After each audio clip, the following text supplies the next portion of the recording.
The Bleacher Report app is your destination for sports. Right now, the NBA's heating up, March Madness is here, and MLB is almost back. Every day there's a new headline, a new highlight, a new moment you've got to see for yourself. That's why I stay locked in with the Bleacher Report app. For me, it's about staying connected to my sports. I can follow the teams I care about, get real-time scores, breaking news, and highlights all in one place. Download the Bleacher Report app today so you never miss a moment. Hey, I'm Josh Spiegel, host of the podcast Lunatic in the Newsroom. If you enjoy journalism that drifts into mild panic, wild overthinking, and a guaranteed nervous breakdown, Lunatic in the Newsroom is for you. It's news like you've never heard before. The only newsroom with a panic button. You'll laugh, you'll cry, and gasp in horror as the show spirals completely out of control. It's not just news, it's emotionally unstable. Lunatic in the Newsroom. Listen today. Every team, every topic, everywhere. This is Believe. Good afternoon, everyone. Good afternoon, Checkerspot. Thank you all so much for coming out. We have Orioles fans who are over in the other part of the brewery, and they're like, what's going on over there? You should come over here and find out. So everyone's over there. They're seating over here still. I'm Kyle Freeman, and I'm by the Orioles, and that's Zach Bob, introduce himself as well. I'm Zach Smith, co-host of Orioles on the Verge. And I'm Bob Fallon, other co-host of Orioles on the Verge. And the other co-host, Nick Stevens, for those of you who are fans of that podcast as well. He's on vacation this weekend. We've gathered all his thoughts about the things we're going to talk about, and we're going to weave them into everything that we say as well. So it's just like Nick is here. Thank you all for coming out to our first ever combined live show for the Orioles and Orioles on the Verge. We try to do our absolute best promoting that this is happening here today, and I think we've done a pretty solid job so far. So thank you all for coming out. If you are just waltzing in the Checkerspot and you're over here and you have no idea who any of us are, we both, or all three of us, are the Orioles podcasts. You can find out on Orioles anywhere you get your podcasts, on YouTube, on Spotify, Apple, 5 days per week. Shout out to YouTube. Maybe know what we're talking about. We'll see. And you want to check us out when we're not live and it's in your headphones. So you can check us out on our many social media channels that you listen to our show in the social field, including Facebook, Instagram, Threads, X, TikTok, YouTube, and Twitch. We're also Blue Sky on Substack, orioleonthebirds.substack.com. We're also on YouTube, and if we get to 1,000 subscribers, Bob will finally stop being hard and watch The Wire. You can also join our Patreon community. And one more thing before we start the show here. I noticed someone changing their tile in the parking lot about 20 minutes ago. If you are here right now and you just have it, I don't blame you. I will buy you a beer. I don't know if you're still here or not, but if you are, come find me, I'll buy you a beer. They had 2 young kids in the car, so they're not a guy, so maybe we'll buy you 2. Let's get started. The Orioles are not 0-2, which is what I was hoping for. 1-2, no, it's going to be a good start for us to have this show. Maybe a little bit of small turnout if they lost 8 games. But I don't even think we start with the 2 games. I think we start with a happy Shane Baz day because Michael Louds, former guest of Orioles on the Verge, and hopefully the future guest of Michael Orioles, gave us something awesome to talk about, and that is not only an extension to the starting pitcher, for the first time that Louds has given out a multi-year deal to a pitcher at all since he took over the game. It's not something cheating. Yeah, give it up for Michael Louds. It's a little bit cheating because he's already been Shane Baz for 3 years of team control already. He added 2, and it's not the craziest, riskiest extension you can do, but 5 years, $16 million. I know the 2 of you haven't even gotten a chance to really react on your show yet, so that's what we're here for. First reactions when you see a guy who's already under control for 3 years, who's never picked up a ball in a regular season game for the Orioles, get a 5-year extension. Well, first of all, it's nice if we could have a Cult of Michael Lyons outing here as well at the live show. But I was calling for the Orioles, I think, the offseason heading into 2025. I wanted the Orioles to trade for Shane Baz coming off his surgery, so I was thrilled when they did it a year later, despite giving up a lot of talent, especially Michael Ferret. But signing this extension really takes the sting off of that, especially the Ferret part, because where would be the room anyway with all the other starting pitching prospects and Kyle Bradish here for years? So I was thrilled to hear the news. And, yeah, it's not a huge deal, but let's get more extensions done. I like keeping players in Baltimore. Yeah, I agree with everything Bob said. I'm just sad that with the terms of the contract, I think the Orioles will not be able to order on it, even if Bob doesn't get that side on the potential that Michael Elias and Greg Allen has among others that say he has since his trade was made. And it does give the Orioles, I think, a blueprint for future extensions, particularly with pitchers. Yeah, and I think the best part, too, when you put into context, I mean, it averages out to about $13.5 million per year for Paz. He's going to make a ton of different amounts of money every year. He's going to make, I think, $25 million from last year. It's kind of building up every year what he makes. But if you average that out, the Orioles gave $13 million to Tomohiro Sugano and $15 million to Charlie Morton last year. For the two of them to do almost nothing. And so to get Paz for 5 years at that price, I think if he's a number 4 starter for 5 years, that's probably a steal. And the way Elias talked about it, even though Max broadcast yesterday, the way he talked about it is that it's pretty clear that Mike Elias thinks the pitcher Shane Baz was 4 years ago, he was the top pitcher prospect in baseball. He's the guy that he is going to be this season and the season to come. He's still only 26 years old, been on his 5 years. He's a Texas kid, but he's seemingly bought into Baltimore pretty easily. And I think it was a different way on how you guys felt that Elias has talked about a pitcher, maybe ever, the way he's talked about Bonds. Yeah, and I think a lot of that does go back to the history that Mike Elias has with Bonds, having scouted him when he was with the Astros. It sounds like the Astros were playing to take Bonds, and that draft the Pirates got to him before Houston could. So there's obviously a lot of history there, but we also know that Bonds would have to back that up with his performance in the majors. And say what you will of his numbers last season, there's been a lot of discussion around that. It's clear that when you look at the underlying data, there is something there. You have someone who doesn't have a lot of knowledge in the art. And the fact that we were hearing out from Tommy John surgery, I think is really key because now you can start to look and figure out, okay, he threw about 150 innings last year. Maybe he gets to 170 this year. I don't know if 100 innings the threshold anymore in baseball, but you want to see the number go up from there. You know, there is potential for Bonds to grow into that kind of top of the rotation arm. I think within the next 3 years, certainly next 5. And we're going to get to Shane Bonds together. Hopefully later today on B or this is something that's going to hang out after the show. Orioles is waiting 135 to Shane Bonds debut. Maybe the pressure's off. He's got a nice new extension. So hopefully he goes to get a series win after we're done with today's show. It always begs the question, okay, Sam decided that's the extension. Okay, the Orioles get 5 years with Toronto. They give a 5-year extension to Shane Bonds. And as David Rubenstein said yesterday, they're clearly open for business. And I think for Orioles fans, the first name you're going to go to is Gunnar Henderson. That doesn't seem likely. The next couple of days are the 2 pitchers who have already pitched this season, which is Trevor Rogers and Kyle Bradish. Show if he's listening, I can tell you the Orioles are going to get out 1 5-year extension. It's going to be one of those 2. Raise your hand if you'd rather be Rogers. Raise your hand for Bradish. Okay. It's a pretty good split, maybe slightly more than Bradish. If you guys could give it out to one guy, or if you think one's much more likely than the other, which would you choose? It's a tough question. I would give it to Bradish, personally. I know he'll be, 32 when he's naturally up for free agency, something like that. But I think the new meta could be get guys that have just come off of Tommy John surgery, probably the healthiest they'll be for the next 4 or 5 years, keep them around. Maybe you can get a little bit of a discount. We know the Orioles love their discounts on extensions and free agent contracts. Keep Radish around. I would also clearly love to bring Trevor Rogers back. I predicted on our off-season prediction show that he was going to get the extension before his opening day start. Didn't happen. Sounds like he's still open to it.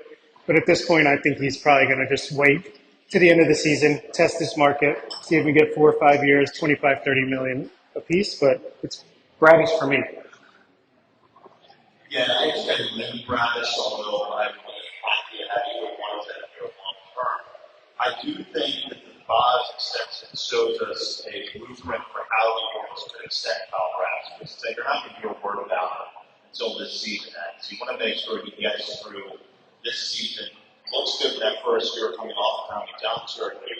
And then with him being about 3 years older than Boz, you would look at it as a shorter term extension, but I could see buy out the last 2 years of arbitration eligibility, then buy out year or two of free agency, get an extension done at a lower, maybe a lower term contract value than Ross, but if Ravis builds off of what he did in 2023, could be a higher annual average value to make up for the fact that Ravis would hit free agency a few years older and probably not get as big of a payday. It's probably more likely Ravis was because he's got 3 years left and Rogers has one, and you're in a really tough spot if you're both Trevor Rogers and the Orioles. It's fine. I don't think they're going to extend him now. They could absolutely resign him with his free agency after this year, but if you're Trevor Rogers, you just posted a 1.8 ERA and 18 starts. If you think you can do anything close to that in a full season of 30 starts and stay healthy this year, he's going to make $150 to $200 million in free agency. There's really no point for him to talk an extension when he this looks free agency. And for the Orioles, maybe you're willing to give Trevor Rogers that money, $150 million, if he's good again this year.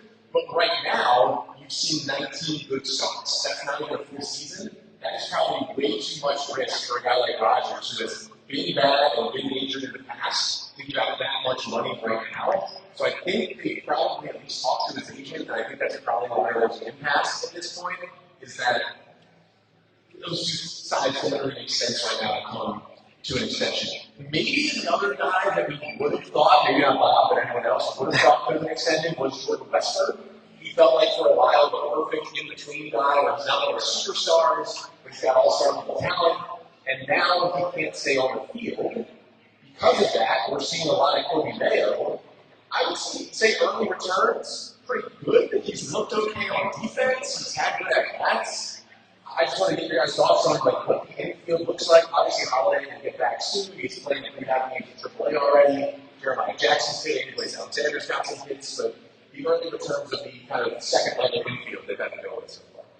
Should have traded Jordan Westbrook this offseason, maybe along with Kate Povich for a mid to top of the rotation starter, but I guess that ship has sailed. Lastly, on Rodgers, I think maybe the Orioles also just think, look, we'll re-sign you for 3 years, $75 million, 4 years, $100 million, but we think we just got the two best years, hopefully, knock on wood, for 2026 of your career, and we'll take a draft pick and go sign someone else after that or develop another guy. But yeah, I think on the position player side, it's got to be Kobe Mayo or Colton Cowser as guys you could look to lock up a little bit past their team control.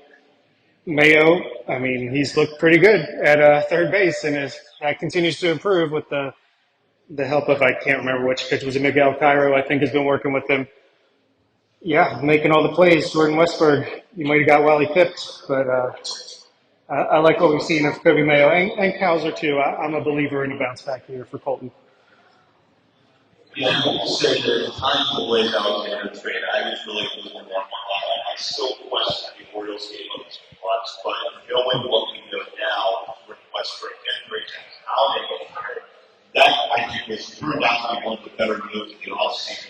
Filling a real need on the bench to give you some versatility, and hopefully once everybody is back, a good late-inning defensive replacement, part-time platoon player, I like what we've seen so far with him. And with Jeremiah Jackson, I'll say this, which is that there's a lot of clear flaws in his game, although he made a great play at second base yesterday on a overturned call, almost threw out Byron Buxton. But there's questions about the infield defense. He probably is going to walk in 5% of his plate appearances, if that. But if he can go up there and make good hard contact and give you some versatility, give you some speed, that's a great guy out of the bench. I really thought we earned that last roster spot in camp. And, as players start to come back, I think he's going to make a tough decision for the Orioles. I think the assumption is Jackson Holiday's in there pretty much every day when he comes back. I mean, we'll see that he was sitting against a few lefties, make sure his hands are okay, but generally he's going to play. So the question then becomes, 2 weeks from now, what happens over third base if you've got Alonso who trades at first, Holiday at second, and Garner short, and if all three of these guys are playing well? So the next question to the audience, who's putting Jeremiah Jackson at third base every day? Who's putting Blaze Alexander at third base every day? Not every day. Are we 100% in on Kobe Mayo? Where do I Kobe Mayo people here? Are you honest with yourselves? Did you answer that same way 6 months ago? No? Okay. After September, I just think that we are seeing some good stuff from Bale, but I worry about when he has too much time to think and throw the ball for first base. We haven't seen that yet. I think obviously they'll keep plays Alexander. Jackson will get options. When Holiday comes back, he will be back. It's just a roster game they have to play, I think, at this point. But there's a chance Jeremiah Jackson, when he hits like this for 2 weeks, he could force something else happen. I don't know. It's tough when Ryan Mountcastle just has a permanent spot on the last, last spot on the bench hitting cleanup today. I don't know. It seems like you got a deck of cards that there's a joker in there that just won't go away. But yeah, hopefully Jackson continues the hot start and they'll make a tough decision when Holiday comes back. So I wanted to talk about when I was kind of putting together today's show. I like to see a lot instead of freak out on anyone or really excited about anyone except for Ryan. And we all knew it would be pretty good, but you get worried because he's hit pitches and gave up a million runs for the Mets last year.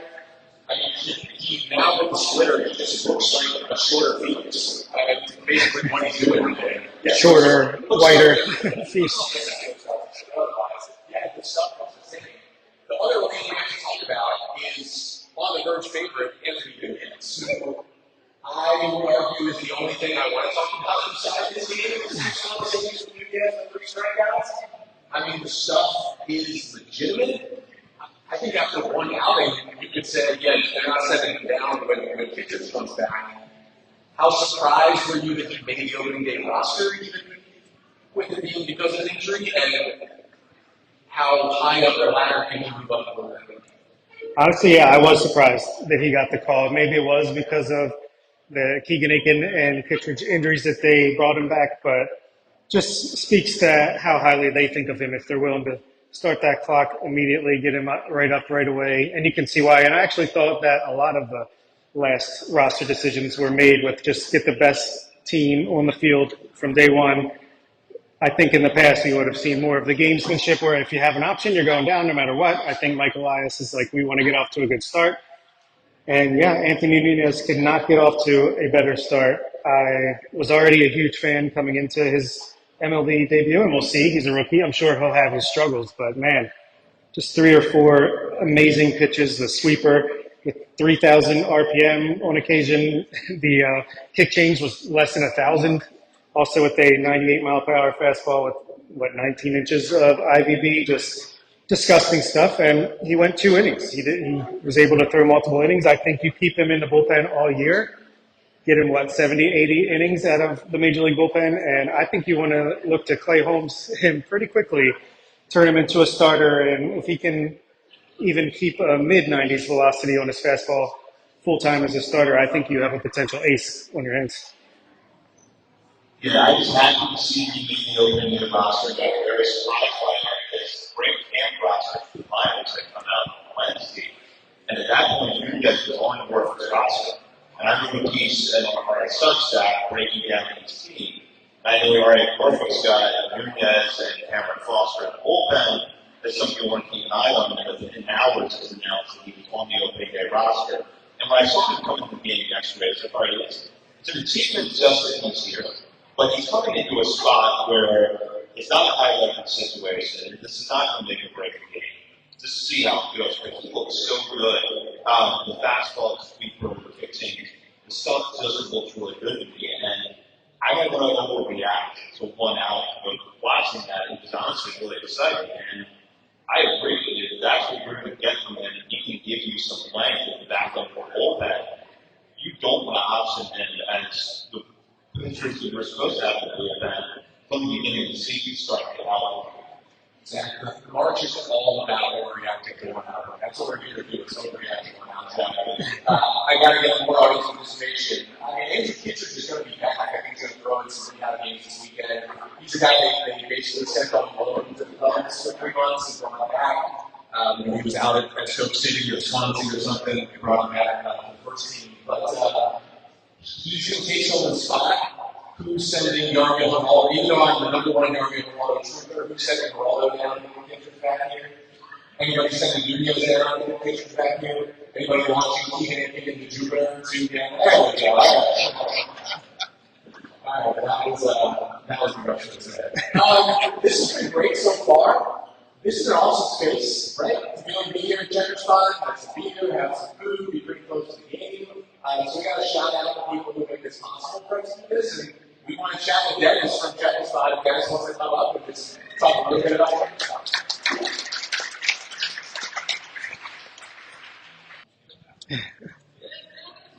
So, it's a pleasure to have you here. It's good to have you here, Dennis. And so, how's it been here at the very beginning of the season? I would say opening day was the most insane day ever. This was many people here for that 40 days past, and I had seen all the nature of miserable winter, 75 degrees and sunny for opening day. It was glorious. People came over to skate. It's like, well, give us the first pitch. Here's you go. Exactly. And how are you feeling about the team this year? I'm extremely optimistic, actually. I think that the pitch is changing. I think starting the season is dominant over the months was. You know, you guys obviously, I think the financial stuff, you can't be $30 million and 30 starts and be 170, 80 hits. So it's changed. I think the management was brilliant.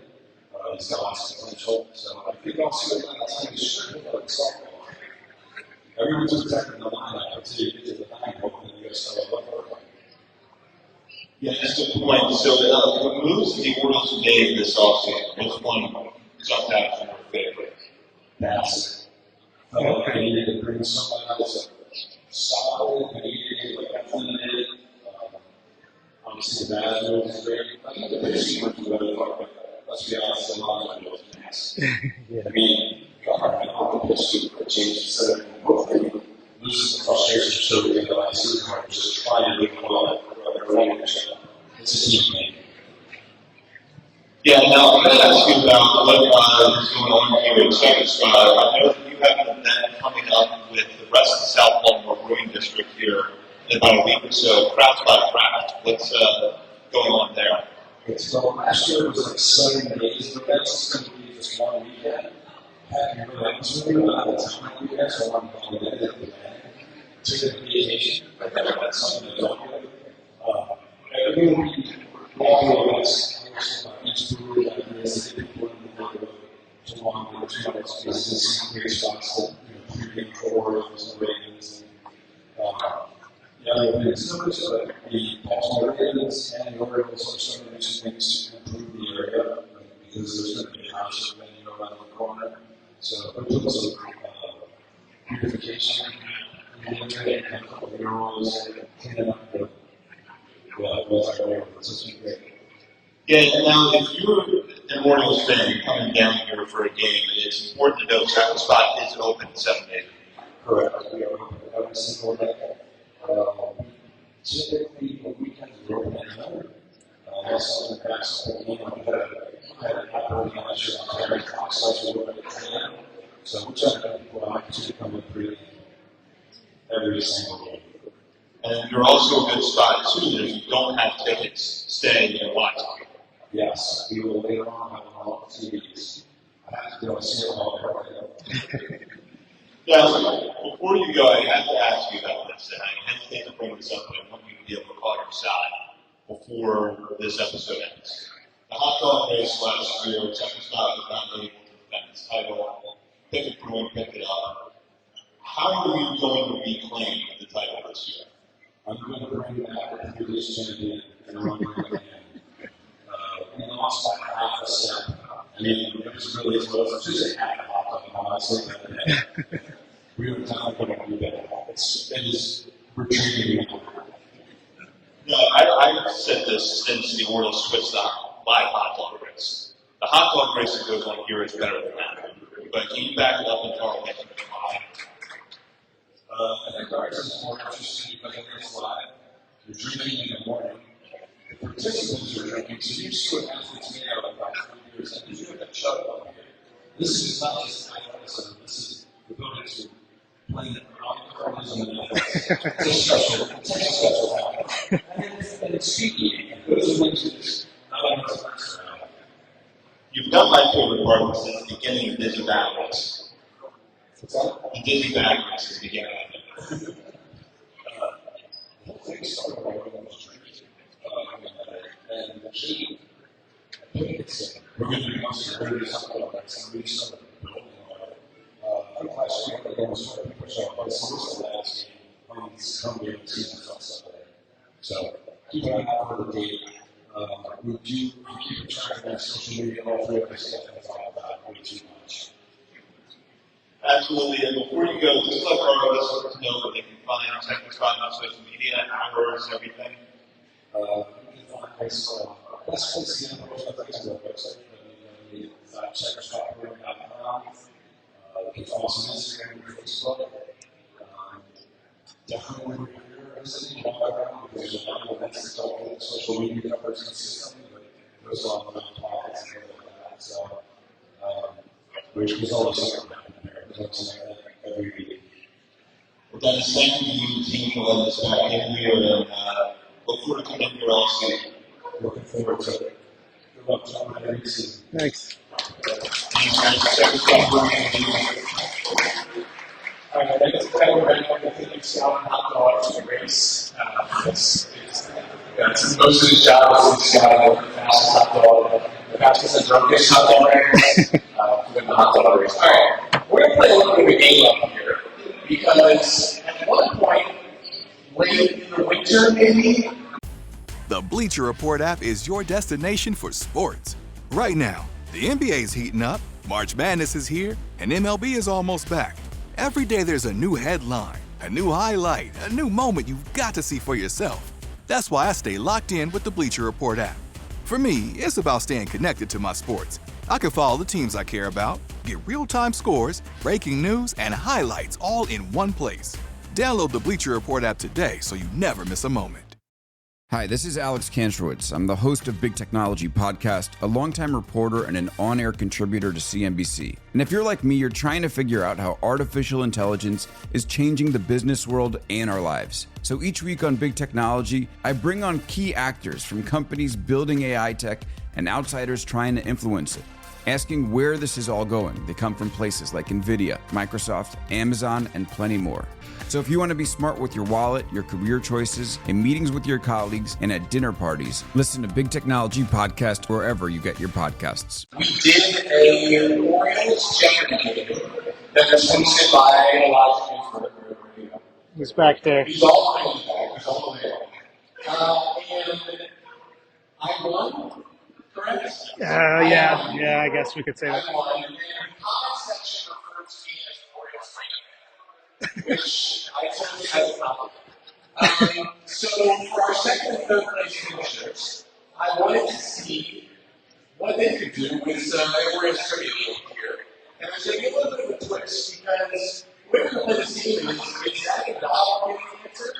We're going to allow you all to try and get the answer. And if you do get the answer right, you can come up and take pretty much any of this Orioles stuff that's up here. The goal for all this Orioles stuff does not come back home with you. So, if you have the right answer, raise your hand and let's shout it out, and you can win the game for these two who do host the Orioles podcast. So, before we play someone in that No pressure. I've got 5 Orioles in mind.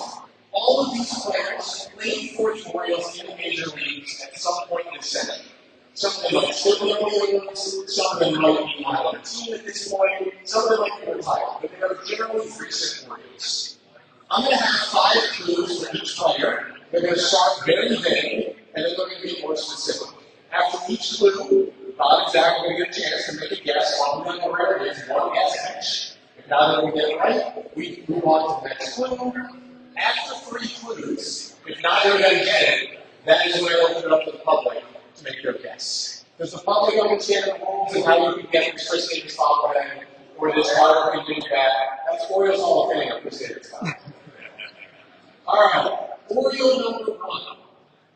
Clue number 1, Bob, is that you understand this? Enough. Yeah. Clue number 1.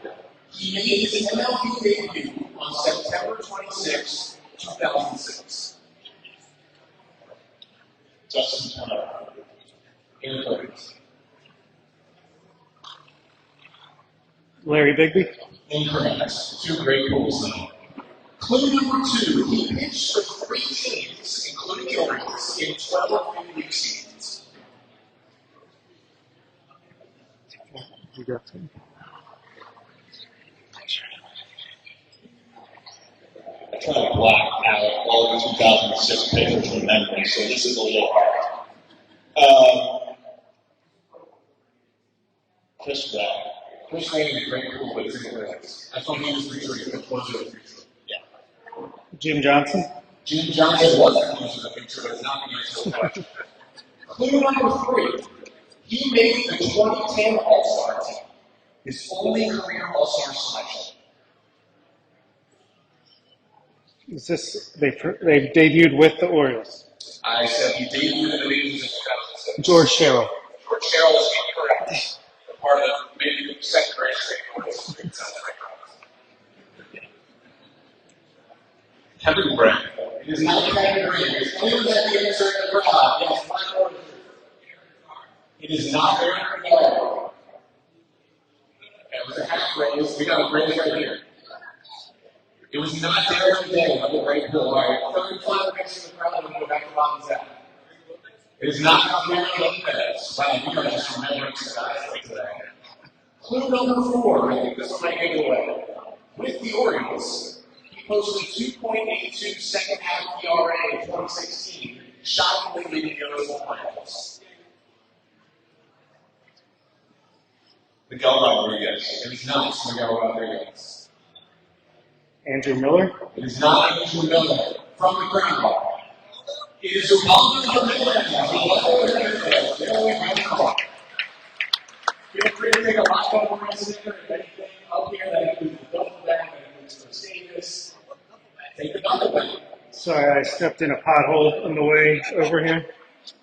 Clue number 5 is going to be in the Shane Bond round. In February 2014, he signed at the time the largest free agent contract the Royals have ever given to a pitcher.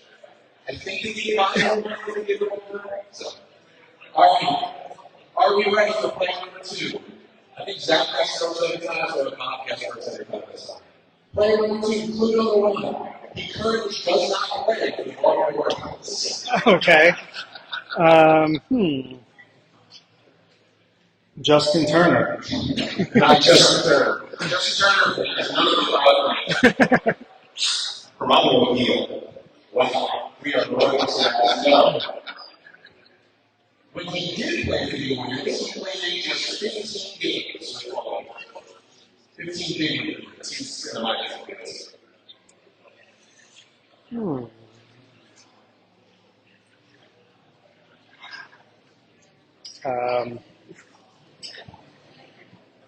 Chris Richard. It is not Chris Richard. I was almost going to punch you. I know, I had to say something. David Williams. It is not David Williams. Clue number 3. This is my favorite one on the right of all the ones that I did. This player was once teammates on the baseball field with someone in this room.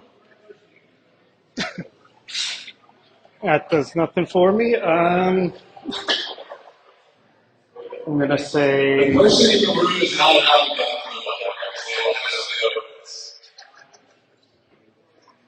pass. pass. Is that right or not? I noticed, and I know that this guest is all about the Sony baseball proximity, Steve Clevenger. It was not Steve Clevenger. That was a good guess. So a local kid. All right, so we're going to move again with the pretty big. Number 1, he does not play for the Orioles anymore. Number 2, he played 15 games when he was in Oregon. It's also the minors with the Orioles. And number 3, he was once teammates with someone in this room. Yes. What was the guess? It is not the good guess. We have another guess here. Bruce Zimmerman. It is not Bruce Zimmerman. That's another good guess. It's a local kid. Final guess from the crowd. Steve Jones is another great guess for a local kid, but that is not correct. All right. On to clue number 4. He was one of Blake Elias's first ever draft picks with the Orioles.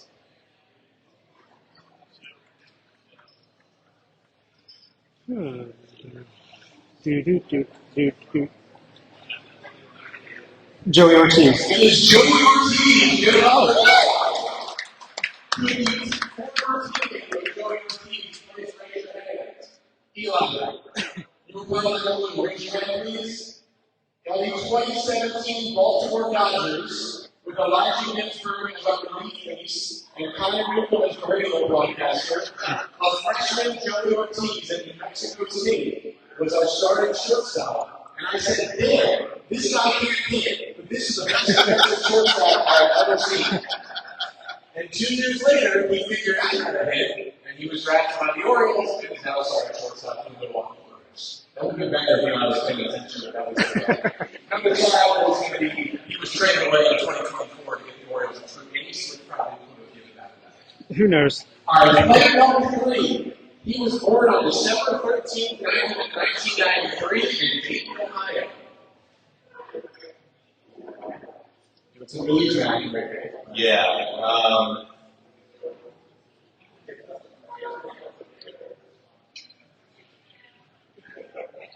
Steve Wilkerson. Steve Wilkerson is not the answer. A great player. Andrew Kittredge.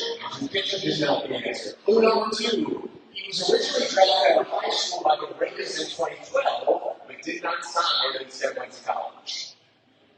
Brett Phillips. Not Brett Phillips. Or his legend.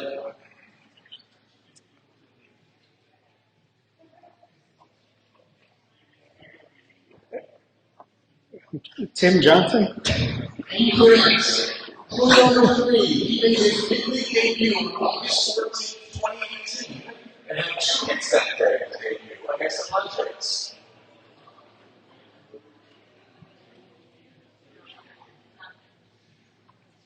I'm pretty sure this is wrong, but Ronaldo Nunez. It's not in the Orioles. Joey Ricard. It's not Joey Ricard. All right, clue number 4. He has 2 career homers at Oriole Park with Canyon Yards. Shouldn't we let the audience guess? Oh, maybe you should let the audience guess. All right, the audience has a free clue. Right here. Taylor Ward is correct.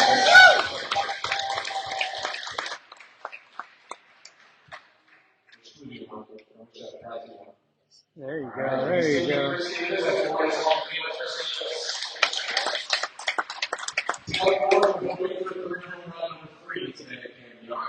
Clue number 5, who just got it at clue number 5, is going to be his college teammate with Aaron Judge. No. No. I believe. All right. Player number 4, clue number 1. He was a Dan Duquette draft pick who did debut with the Orioles. That probably limits the pool.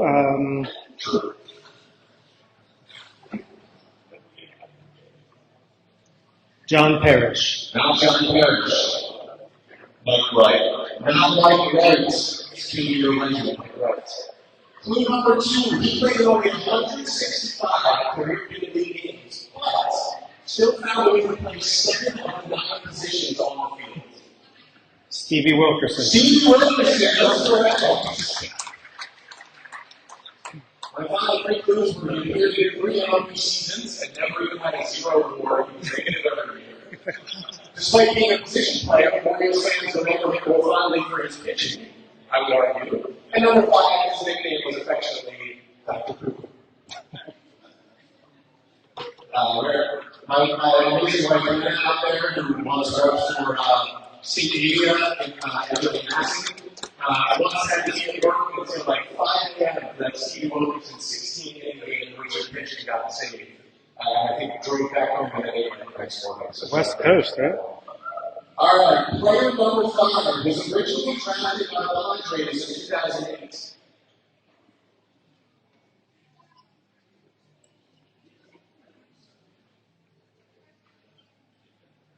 I'm going to pick on this one. Chris No.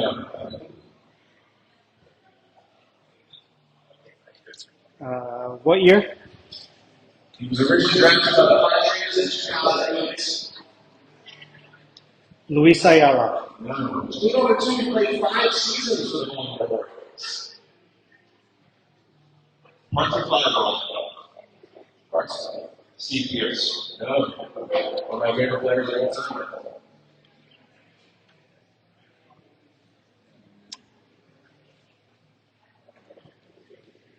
Chase Headley did not play for the Orioles. Did not play for the Orioles. Clue number 3. And we're going to let the the Orioles in December of 2013 in exchange for a minor leaguer I'd never heard of until doing this research named Devin Jones. Anybody from the audience, 5-year draft pick and only 5 years with the Orioles, traded to the Orioles in December of 2013. Yes, it is not Kiko Joseph, current Blue Jays broadcaster, Kiko Joseph. Yes, it is not Orlando Florida of Baby Shark fame. I don't think we have a third guess, so go ahead and nod his out. I'll go back to Kevin Durant for this one. Not Kevin Durant. Who hit the foul pole? Nate McLeod? All right, on to clue number 4. We'll go to the audience first. He was named to one All-Star team in 2016, and it made the Orioles on the board figure like Keith Wall irrationally upset on the internet when he did make the All-Star team. 2016 All-Star was contract draft pick in 85 seasons with the Orioles. I got it. And traded to the Orioles in 2013. I think Bob Zach Maverick. So a chance for prizes. Anyone. All right, I'm letting the audience for the last one before you guys go. Clue number 5 is going to give it away immediately if you watch the Orioles on a regular basis over the last 3 years. Clue number 5 is recently appeared as a game analyst on Mexican broadcasts. Yes. It is not Brian Roberts. Yes. It is Brad Brown. Congratulations, Brad Brown. Take any of the movies up here as a prize. Did the Keith Balls clue get away for you guys? I thought Brad Rock got to 4, but 5 I got it. I'll let President of the Keith Ball fan club Bob Phelan weigh in on that one. I actually thought I had it. I was wrong. Ty Wigington was what I. Brad Brock made the All-Star team as a setup man, and Keith Ball went on like a 3-2 kind of thing right how it's like an injustice to baseball. Then a setup man could make the All-Star team. With that delivery, I don't think so. And yeah, good setup man makes the All-Star team like every year. Yeah. And you know, when the All-Star team anyway, thank you everyone who won the trivia game. I think Bob was up there around here. Yeah.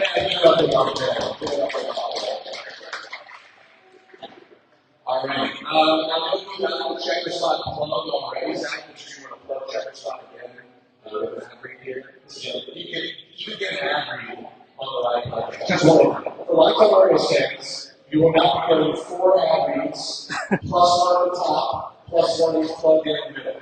You just get this. Yeah, I'm asking anybody to do live protein or ad. Checkerspot Brewery, located at 1421 Ridley Street, open 7 days a week, making the perfect place for a pre or post game drink. If you're headed to Canyon Yards Security, if you don't have tickets to the game, stop at Checkerspot, tune in and watch it there. Good food, good drink, a lot of fun here. And now, for our last call questions, we're going to turn to the audience. This is the audience Q&A segment. If anyone has any questions for the 3 of us, we're going to preview to this game a little bit, or if anyone has any burning questions, for Collins, Zach, or Bob, if they really want to answer before we go to watch the baseball. Yes, our winner of the first game is compliment. Who do you guys think is going to hit a home run today? Who was your pick to the plate today, Zach? Messiah. Mr. Kobe Mayo. I would say Taylor Ward because we talked about 2 home runs at Oriole Park, and I think he gets a third one today. We have other questions on the crowd because.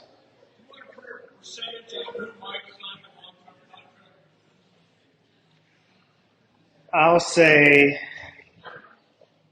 a percentage. I think Cowser give him a 60% of a chance to be the next one.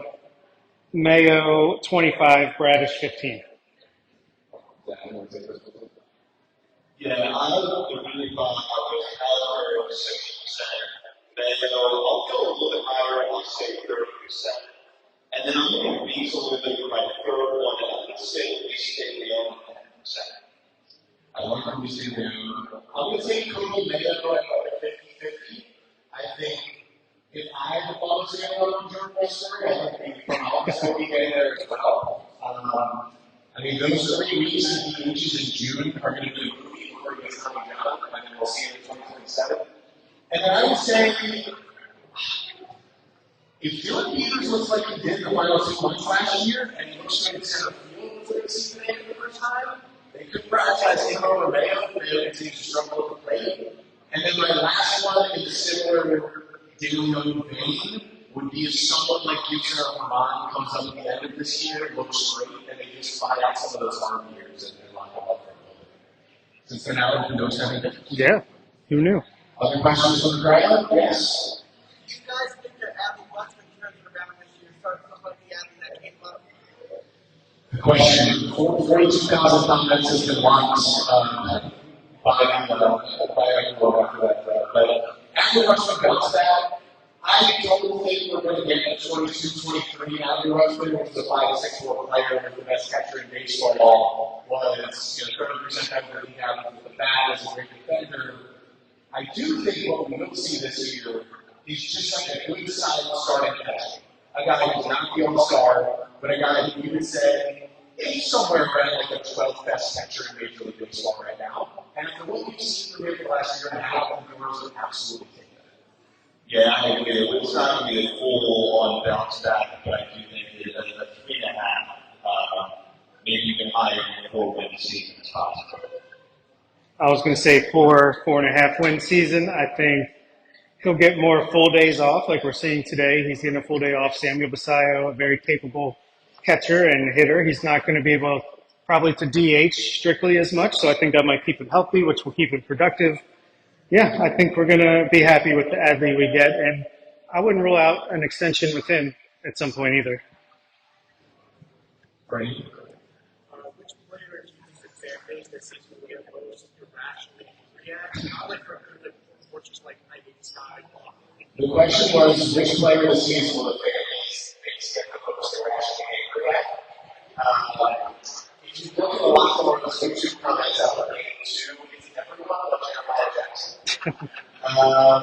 Most irrationally angry. I think Mel Castle is rational anger. Yeah. Irrational. I think people are going to need to take a word at some point because the other one much like Anthony Salazar here will take a time out.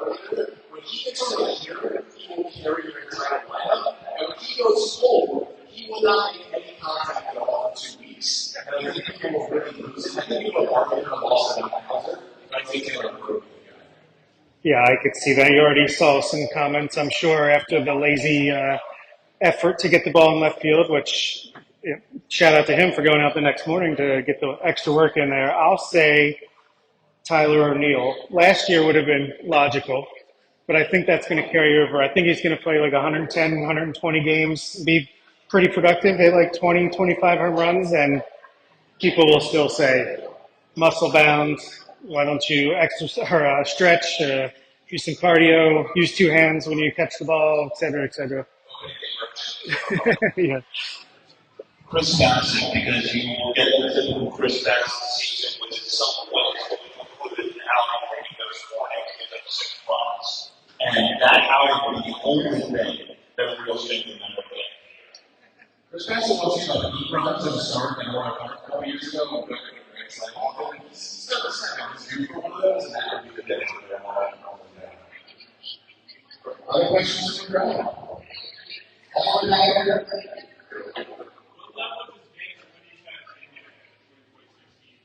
It's something about spring training MVP. I think they'll end with being WHSP. He's on the pro camp for Frederick, correct? In back in Highland. I think the ballpark in Frederick is much more beer friendly will help him this season. Do I think he's going to help break the rating in spring training? Absolutely not. But I just think with the defense and the base running and the skills he brings outside of that, if he is anywhere capable, he's advanced enough as a prospect.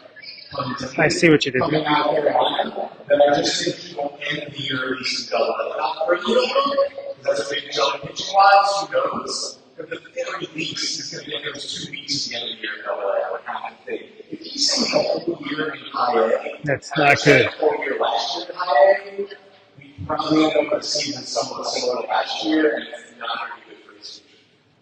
Yeah, I agree with double A. I think what I hope is behind this is to get off to a fast start this year. We'll get double A. I think you're going to see what you've seen from prospects like Big and Big Dogs. And in past years where that initial first month isn't good. And then we'll start to settle in, we'll see the strikeouts come down, the power will go up, and by the end of the season, you'll feel like he's in a good place. It's going to take a little while to get there.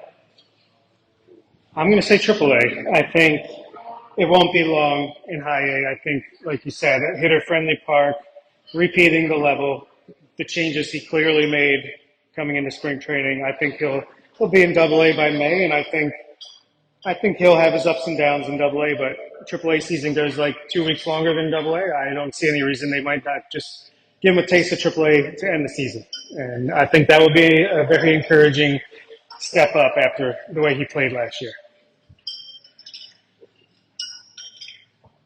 Yes, sir. That's definitely a good question to these two guys. For me, is Northover because for the scope of hosting a podcast on Major League team, I want to see all those young elite arms from Northover, but I also want to see Gibson and Vermont and Levi Wells coach down there, because those are all the guys who can help this Alliance team. But I think if you look at the shape of their roster, the lineup after Bradfield hits, I will probably turn it off and come back later to the pitching again. So that might make you guys pick other places. Especially with Ray Trimble already heading to the IL after one game, second year in a row. I will say Frederick. I think top to bottom, their lineup is loaded. The pitching staff is loaded. Even though the two guys that I want to watch the most are in Chesapeake / Bowie and Aaron Estrada and Luis De Leon. I think just the overall depth of Frederick is you can tune in any night of the week and you'll see something that's worth watching. It's definitely Frederick for me. I just think they're the most balanced team going into the year. I think the whole lineup is going to be really good at the beginning of the season. If I can have a one night where all the feel like they're playing on TV, it's to start with the best pitching matchup and then flip around from there.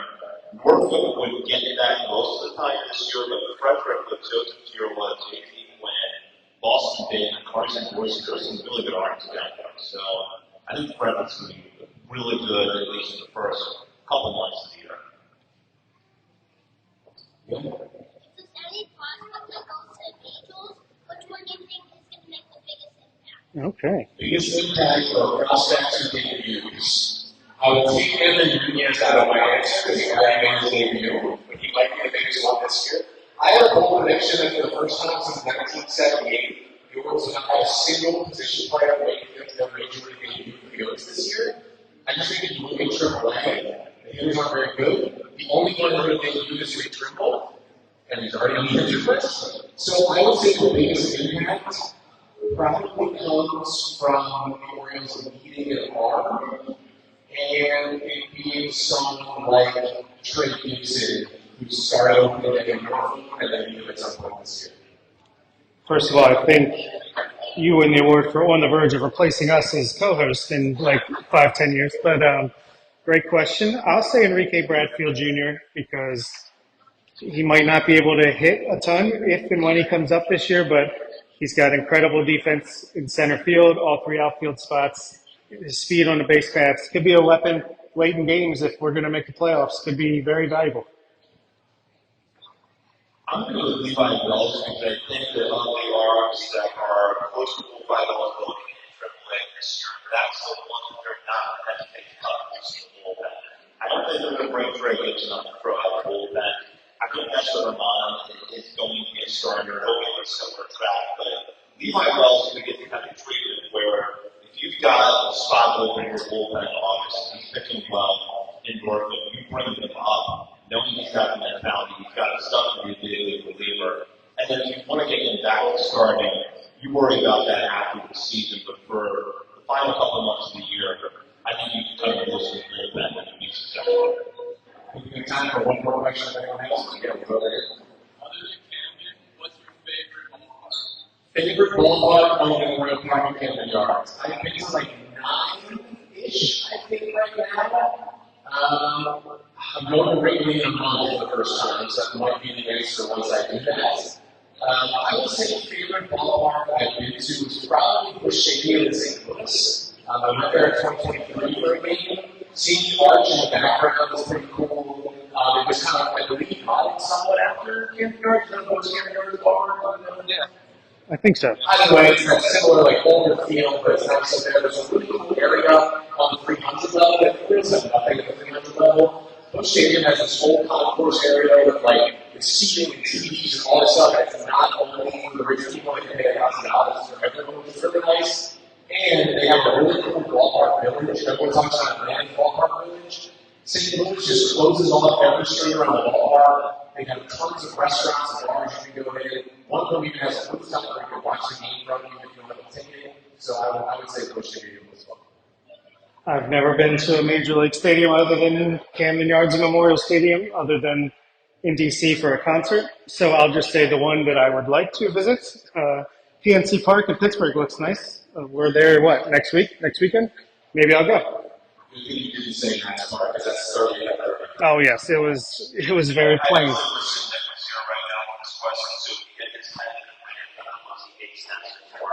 It's bad.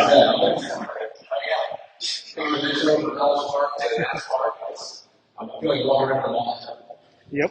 It is a mall, yes. And I definitely am grateful to correct that because I've not been greatly since renovation, so Connor, I'm curious to hear what you think about it. The other one I've added during America Park in Detroit is really underrated. Kind of like what Connor was talking about St. Louis. Good design, kind of classic look and feel. They do beat the team's name over their head outside the ballpark because there are concrete tires everywhere. It's like, all right, come on. You've had this name for 2 centuries now, I understand. But when you go inside, it is a really nice ballpark. Good background, skyline, good design all around. It's a good place to watch the game. I think that's a good question. Checkerspot, first of all, we're going to take Checkerspot, so there's I think everyone who's stuck around the entire hour probably already listens to one or both of these shows. But if you don't, YouTube, Spotify, Apple Podcasts, maybe social media sometimes. There's a Discord for both our shows. We're doing a couple of reels, also the members here already today. It's been very fun for all of us hosting our separate podcasts. You probably know we go to each other's shows a lot because we do like each other even outside as people as pundits.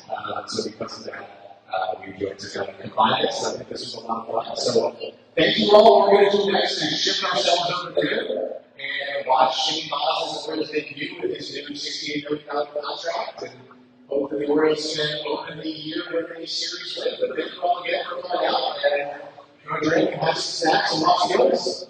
Thank you all.